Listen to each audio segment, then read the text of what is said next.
आज के व्लॉग में मैं आपके साथ शेयर करने वाली हूँ अपनी स्किन केयर रूटीन जो मैंने ड्यूरिंग प्रेगनेंसी की और अपनी स्किन का कैसे ख्याल रखा। और उसके बाद जो हमारे पास ड्यूरिंग प्रेगनेंसी हाइपर पिगमेंटेशन हो जाती है, जिसे हम लोग छाइयाँ भी कहते हैं, उसको हम लोग कैसे रोक सकते हैं। देन स्ट्रेच मार्क्स को हम लोग कैसे कम कर सकते हैं। तो ये सब कुछ आज मैं अपने व्लॉग में डिस्कस करूँगी। अस्सलाम वालेकुम my YouTube family, welcome back to my channel. Hope so सब खैरियत के साथ होंगे और आज का व्लॉग करते हैं स्टार्ट। जैसे कि आपको पता है, ड्यूरिंग प्रेगनेंसी कुछ लड़कियों की स्किन बहुत ज़्यादा सेंसिटिव हो जाती है और किसी को जो है स्वेयर एक्नी हो जाती है, किसी को हाइपर पिगमेंटेशन हो जाती है, किसी को मेलाज़मा हो जाता है।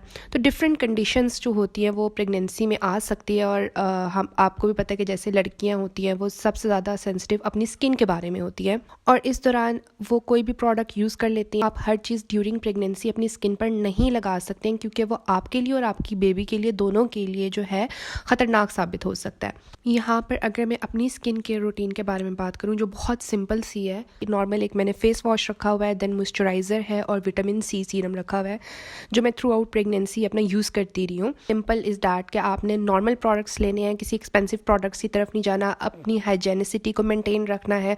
रोज़ाना की बेस पे आपने अपना मुंह धोना है, मॉइस्चराइज़ करना है। हफ्ते में एक दफ़ा आप जो है किसी भी अच्छे स्क्रब से अपनी स्किन स्क्रब कर सकते हैं। घर के टोटकों में जाते हैं तो बेसन एक अच्छा एक्सफोलिएटर के तौर पे हम यूज़ कर सकते हैं। उसमें आप दही मिला लें और अगर आप लेमन ऐड कर रहे हैं तो उसकी 1 स्पून लेमन ऐड करनी है, बाकी 3 स्पून आपने वाटर ऐड करना है, क्योंकि लेमन जो होता है वो एसिडिक इन नेचर होता है। वो डायरेक्ट लगाने से वो स्किन को डैमेज कर सकता है, जिसमें रेडनेस, इन्फ्लेमेशन हो सकती है। मैं भी ड्यूरिंग प्रेगनेंसी घर के टोटके करती थी। मेक श्योर कि जो आप स्किन पे लगा रहे हैं उससे आपकी बॉडी को प्रोटीन्स मिले, जैसे कि शहद लगा लिया, अंडा लगा लिया। कोई भी जड़ी बूटी अपनी स्किन पर लगाने से गुरेज करें, जैसे कि नीम के पत्ते होते हैं उसका पेस्ट बना के लगा दिया, बेरी के पत्ते, डिफरेंट टोटके होते हैं, इन सब चीज़ों से आपने गुरेज करना है। इसके बाद बात की जाए hyper pigmentation, acne breakout, stretch marks की। इसकी मेन रीज़न हार्मोन्स प्रोडक्शन है, कहीं पे ज़्यादा हो रही है, कहीं पे कम हो रही है। इसमें कोई परेशानी की बात नहीं है। 99% चांसेस होते हैं जब प्रेगनेंसी का टाइम मुकम्मल हो जाता है, आफ्टर डैट ये चीज़ें ख़त्म हो जाती हैं और ये सब चीज़ें रिवर्सिबल होती हैं। ड्यूरिंग दिस इनका कोई ट्रीटमेंट नहीं लिया जाता। हाँ, इस चीज़ को कम किया जा सकता है। अब अगर हाइपर पिगमेंटेशन की बात की जाए तो उसकी एक मेन वजह जो मेडिकली है वो है खून की कमी। इसीलिए सबसे पहले आपकी डाइट इंपॉर्टेंट होनी चाहिए। आप डाइट में फ्रेश फ्रूट्स लें, फ्लूइड इनटेक सबसे ज़्यादा रखें। स्किन प्रोडक्ट्स की बात की जाए तो उसमें आप विटामिन सी सीरम यूज़ कर सकते हैं। कोई भी अच्छी सी कंपनी का सनस्क्रीन SPF 30 यूज़ करें। सप्लीमेंट्स में आयरन इनटेक रखें, विटामिन डी लें। अपनी स्किन को ज़्यादा धूप में एक्सपोज ना करें। अच्छा सा मॉइस्चराइज़र यूज़ कर सकते हैं आप, अपनी स्किन को मॉइस्चराइज रखें। फ्रेश एलोवेरा जो होता है वो यूज़ कर सकते हैं। अब यहाँ पर अच्छे से मुराद ये भी नहीं है कि जो चीज़ आपको 300 में मिल रही है वो आप जाके 1500 मिले और एक्सपेंसिव प्रोडक्ट्स अपनी स्किन पर लगाएं। मेन चीज़ हमारे जो लड़कियां होती हैं वो बगैर नॉलेज के, बगैर एजुकेशन के कोई भी प्रोडक्ट अपनी स्किन पे लगा रही होती हैं। अब हमारी कुछ इन्फ्लुएंसर्स जो हैं वो कहती हैं कि नीम के पत्ते पिएं, पानी पिएं, उसके बाद जो है रेटिनॉइड्स का वो कह रही है इस्तेमाल करें, जबकि ये प्रोहिबिटेड होता है ड्यूरिंग प्रेगनेंसी और ब्रेस्ट फीडिंग। ये टेट्राजेनिक होते हैं। इट्स मीन कि वो आपके बेबी की डेवलपमेंट पे अफेक्ट कर रहे हैं। माशाल्लाह से हमारी इन्फ्लुएंसर्स कहती हैं जी एक्नी ब्रेकआउट हो जाए तो रेटिनॉइड्स यूज़ करें, हाइपर पिगमेंटेशन हो रही है तो रेटिनॉइड्स यूज़ करें।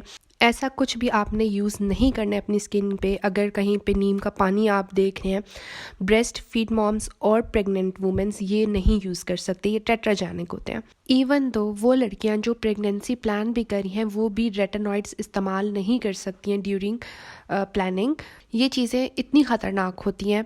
विदाउट एनी डिस्क्लेमर जो है, विदाउट एनी नॉलेज हमारे टीन एजर बच्चियाँ भी ये यूज़ कर रही हैं। इसका अगर ट्रीटमेंट दिया जाता है तो वो आपकी स्किन बेस पे दिया जाता है कि कितनी स्वेयर किस्म की एक्नी है आपको। और हमारी इन्फ्लुएंसर्स इनको ऐसे प्रमोट करिए जैसे रेडियो पे रखा हुआ प्याज टमाटर हो। ये कोई भी आप ब्यूटी प्रोडक्ट्स ले रहे हैं तो सबसे पहले आपने अपने गायनेकोलॉजिस्ट से कंसल्ट करना है और अपनी नॉलेज की बेस पे आपने ये चीज़ चेक करनी है कि वो आपकी बेबी की डेवलपमेंट में क्या रोल प्ले कर रहा है। कुछ लोग आप में से ये सुनकर सोच रहे होंगे कि ये हमारी स्किन पे लगाने से कैसे अफेक्ट कर सकता है बेबी को। आप तो सिर्फ स्किन पे लगा रहे हैं, नहीं, आप अगर स्किन के किसी भी हिस्से पे कोई भी चीज़ लगाते हैं वो आपकी बॉडी में अब्जॉर्ब होता है और ब्लड में जाता है। यहाँ से ऑब्वियस सी बात है, बेबी की जो डेवलपमेंट हो रही है वो ब्लड पे हो रही है, आपके ब्लड पे हो रहा है, आपसे कैल्शियम ले रहा है, विटामिन ले रहा है आपकी हड्डियों से। तो ये सब चीज़ें इंपॉर्टेंट होती हैं इस दौरान सारी। अब आपने कौन कौन से प्रोडक्ट्स अपनी प्रेगनेंसी में अवॉइड करने हैं। सबसे बढ़कर जो एक्नी में हम लोग ट्यूब्स यूज़ कर रहे होते हैं एंटीबैक्टीरियल, उसके बाद जो एंटीबायोटिक का हम लोग कैप्सूल्स यूज़ कर रहे होते हैं जिसमें डॉक्सीसाइक्लिन आ जाता है, रेटिनॉइड्स में isotretinoin, tretinoin, vitamin A serum जिसे हम लोग रेटिनोल भी कहते हैं, तो ये आप नहीं यूज़ कर सकते हैं। नीम का पानी जिस तरह कहते हैं जी घरेलू टोटका है वो आप पी लें, ये भी आपने यूज़ नहीं करना। अब जैसे विटामिन ई हो गया, सैलिसिलिक एसिड के सीरम्स, ये आप यूज़ नहीं कर सकते ड्यूरिंग प्रेगनेंसी। स्किन प्रोडक्ट्स से अगर हट के बात की जाए, जैसे परफ्यूम्स हो जाती हैं, हेयर डाई हो जाता है, ये भी आप जो है कोशिश करें कि ड्यूरिंग प्रेगनेंसी यूज़ मत करें। ये केमिकल्स होते हैं और ये आपकी बेबी को इनडायरेक्टली अफेक्ट करते हैं। इसके बाद अगर हम लोग स्ट्रेच मार्क्स की बात करें तो उसमें आपको ख़ारिश बहुत ज़्यादा होती है, कोशिश करें कि आपने ख़ारिश नहीं करनी। कैलामीन लोशन मिलता है मार्केट से, वो यूज़ करें आप, दिन में 2 दफ़ा लगा लें। जैतून की तेल की मालिश करें, गायनेकोलॉजिस्ट से कंसल्ट करें ताकि वो आपको कोलेजन बूस्टर प्रोडक्ट्स दे अगर आप लेना चाह रहे हैं और जो सेफ़ है ड्यूरिंग प्रेगनेंसी।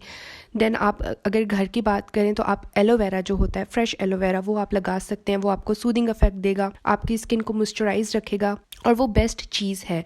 आप लगाएं थोड़ी देर और उसके बाद 10-15 मिनट के बाद आप उस जगह को वॉश कर दें। बाकी चीज़ें जो मैंने आपको बताई हैं, जिस तरह के हाइपर पिगमेंटेशन हो गया, एक्नी हो गई, ये सब कुछ जो है वो ख़त्म हो जाता है। तो ये सब चीज़ें नॉर्मल हैं, प्रेगनेंसी के बाद ये खुद फेड हो जाती हैं, ख़त्म हो जाती हैं। ड्यूरिंग दिस आप इस चीज़ को एंजॉय करें, अपनी हेल्थ पर फोकस करें, अपने बेबी की हेल्थ पे फोकस करें। होप सो आपको मेरा पॉइंट ऑफ व्यू समझ आ गया होगा। मेरे चैनल को सब्सक्राइब करें। इसी के साथ मुझे दें इजाज़त। अल्लाह हाफिज़।